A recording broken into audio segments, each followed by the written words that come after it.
So hello everyone, this is RHA this side. Good evening to all of you.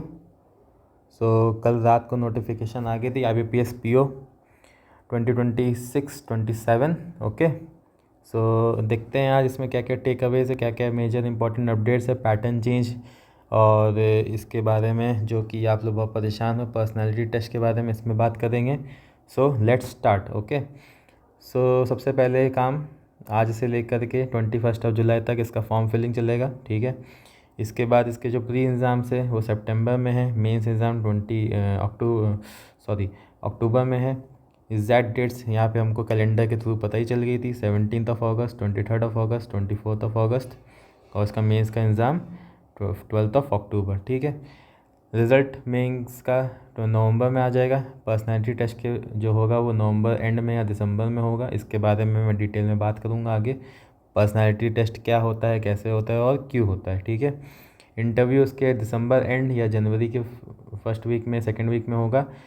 और इसका जो provisional allotment है वो फरवरी के महीने में ही होगा, क्योंकि जनवरी में तो इंटरव्यूज़ चलेंगे, तो जनवरी में तो रिज़ल्ट आना मुश्किल है. फरवरी में ही इसका रिज़ल्ट आएगा, फाइनल रिज़ल्ट. ठीक है, अब आगे बात करते हैं कौन कौन से बैंक है. ये सब आपको पता ही है, क्या क्या बैंक है क्या नहीं है. बस मैंने जो न्यू स्टूडेंट्स है उनके लिए मैंने ऐड कर दिया ये स्लाइड. ठीक है, ये पोर्शन. इसकी जो सैलरी है 48,000 स्टार्ट होती है, 86,000 तक जाती है. ठीक है, ये सबको पता ही है. Motivation of the day. ठीक है, 20 ईयर्स इसकी मिनिमम एज है, मैक्सिमम एज इसकी 30 ईयर्स है. आज की डेट ही कट ऑफ डेट है. ठीक है, इसके अकॉर्डिंग आप 20 साल से लेकर के 30 साल के बीच में होने ही चाहिए. ग्रेजुएशन रिक्वायर्ड है और ग्रेजुएशन में आपके 60% मार्क्स होने चाहिए. ठीक है, इसके बाद हम बात करते हैं, इसके बाद है फ़ीस ये तो SC ST वालों के लिए हो गई 175, बाकी 850 हो गई आपकी जनरल कैटेगरी के लिए. ठीक है, मेन पार्ट है ये जो पैटर्न चेंज हुआ है प्रीलिम्स का. ठीक है, इसके बारे में बात करते हैं. ठीक है, इंग्लिश में तो सीधे सीधे 30 क्वेश्चन 30 मार्क्स है. 35 क्वेश्चन 30 मार्क्स जो क्वांट में आपके इन लोगों ने दिए हैं. इसमें जो मेरा प्रेडिक्शन है या मेरा बिलीफ है कि इसमें क्या हो सकता है मैं बताता हूँ आप लोगों को. 35 क्वेश्चंस को ये लोग दो पार्ट में स्प्लिट कर देंगे. ठीक है, पहला पार्ट होगा 10 क्वेश्चंस का, दूसरा पार्ट होगा 25 क्वेश्चंस का. ठीक है, ये 10 क्वेश्चन वाले जो मार्क्स जो इनके जो मार्क्स होंगे पर क्वेश्चन वो होंगे 0.5. जब आप 10 क्वेश्चन सॉल्व करके इसको सब करेक्ट करोगे तो आपको 5 मार्क्स अवॉर्ड होगा. और ये 25 क्वेश्चन जो है सारे एक एक नंबर के होंगे, 25 × 1. जब आप इसके सारे क्वेश्चन सही करोगे तो आपको 25 मार्क्स मिलेंगे. ठीक है, जब आप इनको टोटल करोगे इसको और इसको तो आपके 25 + 5 30 मार्क्स बन जाएंगे. ठीक है, और ये जो 10 क्वेश्चन होंगे ये मोस्ट प्रोबेबली मुझे लग रहा है कि सिंप्लीफिकेशन अप्रॉक्सीमेशन वगैरह के होंगे, ईजी वाले. ठीक है, ईजी वाले होंगे क्योंकि भले PO का एग्ज़ाम है पर ईजी होंगे, क्योंकि ये आधे आधे मार्क्स आपको रिवॉर्ड करेंगे. ठीक है, इसके बाद बात आती है रीजनिंग सेक्शन की. ठीक है, रीजनिंग सेक्शन के लिए मैं यहाँ बता देता हूँ कि इन्होंने बोला कि रीजनिंग में 35 क्वेश्चन होंगे, 40 मार्क्स होंगे. ठीक है, तो यहाँ पे जैसे कि इसका पैटर्न है ना, ऐसा कुछ हो सकता है, नहीं ऐसा नहीं, सॉरी इसका नहीं, इसका पैटर्न. ठीक है, कि यहाँ पे इन लोग 10 क्वेश्चन दे दें, नहीं सॉरी 5 क्वेश्चन दे दें 2-2 मार्क्स के. ठीक है, और बाकी जो 30 क्वेश्चन है वो 30 मार्क्स के होंगे. तो ये आपको 30 मार्क्स देगा और ये आपको 5 × 2 = 10, ये आपको 10 मार्क्स देगा, टोटल करके 40 मार्क्स. ठीक है, तो रीजनिंग का काफ़ी इंपॉर्टेंट वेटेज है. ये 5 क्वेश्चन अच्छे खासे लेवल के होंगे जो 2-2 मार्क्स आपको देंगे. बाकी 30 क्वेश्चन ईजी होंगे, नॉर्मल होंगे, IBPS PO प्री लेवल, वो आपको 30 मार्क्स देंगे और टोटल आपका 40 मार्क्स ये दे देगा. ठीक है, तो आई होप ये पैटर्न आपको क्लियर होगा. ये मेरा प्रेडिक्शन है, बाद में कुछ चेंज होता है तो मुझ पे ना चिल्लाना कि मैंने ये आपको गलत बताया. ठीक है, ये मेरा प्रेडिक्शन है. ठीक है, I repeat, this is just a prediction. ठीक है, इसके बाद जो मेंस की बात आती है. ठीक है, मेंस में देखिए रीजनिंग सेक्शन में पेन का कलर चेंज कर लेता हूँ. ठीक है, जिससे आपको आसानी हो समझने में. ठीक है, हाँ, तो रीजनिंग में देखिए यहाँ पे पहली जैसा है 40 क्वेश्चन 60 मार्क्स, 35 क्वेश्चन 50 मार्क्स, ये शायद इंक्रीज़ हुआ है, प्लस ये तो ठीक है कोई बात नहीं, मेन पार्ट है ये, ठीक है, ये है मेन पार्ट आरबीआई सर्कुलर्स के बारे में, ठीक है। पहले भी आता था ये, लेकिन अब इन्होंने मेंशन कर दिया क्लियर कट कि हम आरबीआई सर्कुलर से भी इंक्लूड करके जीए सेक्शन का क्वेश्चंस फ्रेमिंग करेंगे, ठीक है। That is clear. इसके बाद आपका इंग्लिश का वही है, डेटा एनालिसिस इंटरप्रिटेशन का भी एज इट इज़ सेम है, ठीक है। डिफरेंट होगा भी तो कोई फ़र्क पड़ता नहीं है, ये तो कोई दिक्कत नहीं है। बाकी ये तो मेंस में तो होता ही है। मेन जो दिक्कत आप सबको लग रही होगी वो डिस्क्रिप्टिव में कि एस्से है और उसके साथ लेटर की जगह कॉम्प्रीहेंशन आ गया, ठीक है, कॉम्प्रीहेंशन। तो एस्से तो आपको पता ही है इनमें से कोई एक आएगा, ठीक है। कॉम्प्रीहेंशन में जो मेरा प्रेडिक्शन कह रहा है या मेरी नॉलेज कह रही है वो ये कह रही है कि कॉम्प्रीहेंशन में हो सकता है आपको एक लंबा अच्छा खासा एक पैराग्राफ दे देंगे, ठीक है, उसके ऊपर आपको समरी बनानी होगी और उसी को इन लोग कॉम्प्रीहेंशन बोल रहे हैं। बस नाम चेंज कर दिया है आपको कंफ्यूज करने के लिए, हम सबको कंफ्यूज करने के लिए कि ऐसा क्या ही दे देंगे, ठीक है। या तो ये हो सकता है या फिर ये हो सकता है कि कॉम्प्रीहेंशन में ये लोग वहाँ पे जैसे कॉम्प्रीहेंशन आता है वैसे ही कुछ करके दे दे, ठीक है, लेकिन वो पॉसिबल नहीं है क्योंकि ये डिस्क्रिप्टिव है। तो यहाँ पे कॉम्प्रीहेंशन का मतलब यही होता है कि ये आपको एक बड़ा सा पैराग्राफ दे देंगे और उस पर आपको समरी लिखने को बोल देंगे, ठीक है। ये ऐसा हो सकता है, समझ गए बात। बाकी इस पर डिटेल्ड अगर कुछ इन्फॉर्मेशन आती है, अपडेट आती है, तो मैं ऑफकोर्स इसकी वीडियो बना दूंगा, ठीक है। डिटेल्ड अगर इसकी इन्फॉर्मेशन मिलती है मुझको कुछ, तो इसकी मैं वीडियो बना दूंगा अलग से, ठीक है, डिस्क्रिप्टिव के ऊपर, राइट। इसके बाद बात करते हैं पर्सनैलिटी टेस्ट, जिसके पीछे आप सब परेशान थे, मेरे को आपने व्हाट्सएप पे और मेल करके पूछा है, ठीक है। पर्सनैलिटी टेस्ट में क्या होता है, अच्छा एक सेकंड, मैं पहले इस पे बात कर लेता हूँ, वैकेंसीज़ वगैरह पर्सनैलिटी टेस्ट का अलग से मैंने आगे डिस्कस करा है, ठीक है। तो वैकेंसी आप देख सकते हो 5200 ये 8 ये है, 2204 ये है। अब आप ये समझ लो ये वैकेंसी अभी इतनी है, जब तक इसका फरवरी में रिज़ल्ट आएगा, ठीक है, तब तक ये वैकेंसी लगभग 7,500 के आसपास होनी चाहिए। ये भर्ती है जो कि क्यों बढ़ेगी, क्योंकि ये सब एनआर है, ये हो गया ये हो गया ये हो गया, ठीक है। एनआर वाले रिपोर्ट करते, प्लस जिन्होंने रिपोर्ट कर दी हैं वो भी अपनी वैकेंसी आगे पीछे इंक्रीज़ डिक्रीज़ करते रहते हैं, ठीक है। ये हो गई बात, वैकेंसीज़ की बात हो गई यहाँ पे, ठीक है। अब यहाँ पे देख लीजिए सिग्नेचर, ध्यान रखिए सिग्नेचर ब्लैक पेन से करना होता है, ये साइज़ होता है, ठीक है, कैपिटल लेटर्स में आपको नहीं करना है। लेफ़्ट थंब इम्प्रेशन है, गलती से राइट मत कर दिएगा, इस चीज़ का ध्यान रखिएगा। लेफ़्ट थंब इम्प्रेशन से ही काम करना है, मतलब आपको अपलोड करना है, ठीक है। ये इसका साइज़ है, ये सॉरी, ठीक है।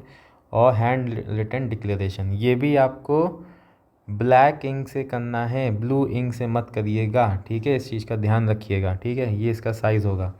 हैंड रिटन डिक्लेरेशन में आपको क्या करना है, यहाँ पे ये एज इट इज़ कॉपी करना है, बस आपको यहाँ पे अपना नाम लिख देना है, ये ना कॉपी कर देना है, यहाँ पे जो भी नाम है आपका वो आप यहाँ पे लिख सकते हो। और आगे hereby declare that all the information submitted by me in the application form is correct, true and valid, I will present the supporting document as and when required, ठीक है। तो ये आपका हो गया हैंड रिटन डिक्लेरेशन। अब बात करते हैं personality test for IBPS PO, इसका ओवरव्यू कि इसमें ये होता क्या है। पर्सनैलिटी टेस्ट जस्ट आपका एक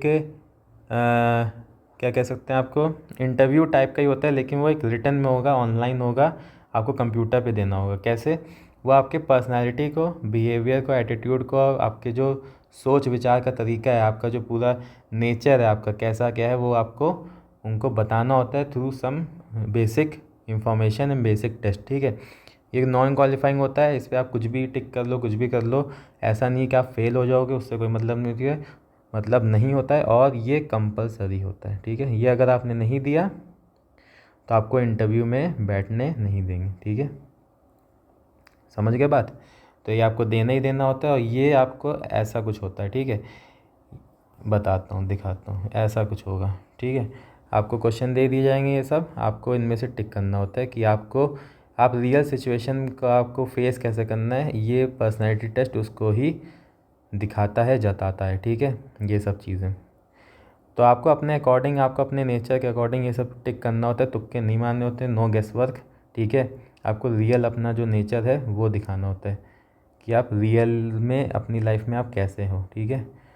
रियल लाइफ में आप कैसे हो वो आपको प्रेजेंट करना होता है। उसके बेसिस पे आपका एक ओवरव्यू बनता है और वो रिपोर्ट इंटरव्यूवर्स के पास जाती है before they will take your interview, ठीक है।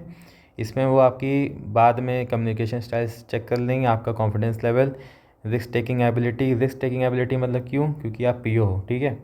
आपको लोन्स वगैरह आगे जाके सैंक्शन करने होंगे, तो आप देख सकते हो वहाँ पे कैसे क्या है, रिस्क लेना सही है नहीं लेना सही, लोन देना सही है नहीं देना सही, ठीक है। आप पीओ हो, आप आगे जा कर के असिस्टेंट मैनेजर बनोगे, ठीक है। तो आपके अंदर जितने न्यू पीओज होंगे आप उनको कैसे हैंडल करोगे, टीम वर्क कैसे होगे, आप उनको लीड कैसे करोगे, वो चीज़ें आपको टेस्ट करनी होंगी, आपको दिखानी होंगी, ठीक है। इमोशनल बैलेंस बहुत इंपॉर्टेंट है। पीओ हैं आप, ठीक है, आपके पास बहुत सारे काम होंगे, आपको दिन भर काम में लगे रहना है, तो आप अपनी लाइफ को बैलेंस कर पा रहे हो नहीं कर पा रहे हो, काम को बैलेंस कर पा रहे हो नहीं कर पा रहे हो, इस चीज़ को ये चेक करने के लिए वो अभी से आपका पर्सनालिटी टेस्ट ले रहे हैं, ठीक है। समझ गए बात? ओके।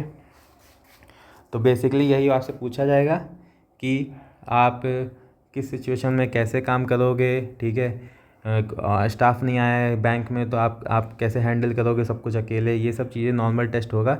इसमें आपको कुछ पास और फेल नहीं किया जाता है, बस आपको एसेस किया जाता है कि आप इंसान कैसे हो, अच्छे हो बुरे हो, एटीट्यूड वाले हो या बहुत ही ज़्यादा पीसफुल हो, सीधे तो नहीं हो, बिल्कुल ऐसी चीज़ें सब कुछ आपको चेक करवानी होगी अपनी वहाँ पर, ठीक है। ये हो गई बात पर्सनालिटी टेस्ट की। और यही पर्सनालिटी टेस्ट एसबीआई पीओ लेता है, बस वो बोल देता है कि वो आपका साइकोमेट्रिक टेस्ट ले रहा है, ठीक है। साइकोमेट्रिक टेस्ट लेता है वो, ठीक है, यही बोल के, ठीक है। एसबीआई पीओ में यहाँ आईबीपीएस पीओ ने इन्होंने नाम चेंज कर दिया है, पर्पस वही है, कॉन्सेप्ट वही है। ये लोग अब इस साल से लेना शुरू कर देंगे, ठीक है। बाकी डिस्क्रिप्टिव की जो डिटेल्ड चीज़ है, अगर जैसे ही कुछ पता लगती है वो मैं आपको वीडियो अलग से बना दूंगा। जो नेक्स्ट वीडियो होगी वो ये होगी कि आपको सभी को IBPS PO pre plus mains simultaneously कैसे हैंडल करना है, मॉक्स कैसे देने हैं, ठीक है, इसके ऊपर वीडियो होगी। एसबीआई पीओ फिल करना है या नहीं करना है, इस पे वीडियो होगी, ठीक है। ये 2 वीडियो आएंगी, इसी वीक में आ जाएंगी, ठीक है। बाकी आप चैनल को सब्सक्राइब कर लेना, ठीक है, लाइक कर देना, शेयर कर देना इस वीडियो को जितना ज़्यादा हो सकता था। अच्छे से मैंने एक्सप्लेन करने की कोशिश करी और शॉर्ट रखा जितनी इंपॉर्टेंट थी। और ये पीडीएफ मैं अपने टेलीग्राम चैनल पे शेयर कर दूंगा। टेलीग्राम चैनल मेरा ये है, ठीक है, ठीक है। ये RH4747 इंस्टाग्राम ये है और ये मेरा जीमेल अकाउंट है। यहाँ पे आप मुझे मेल कर सकते हो। आप ये चैनल ज्वाइन कर देना, ठीक है। इसमें आपको सारे पीडीएफ मिल जाएंगे जो भी हैं, एडिटोरियल्स के भी और सीए पीडीएफ भी। मैं आपको एक बार चैनल अपना दिखा देता हूँ, ठीक है।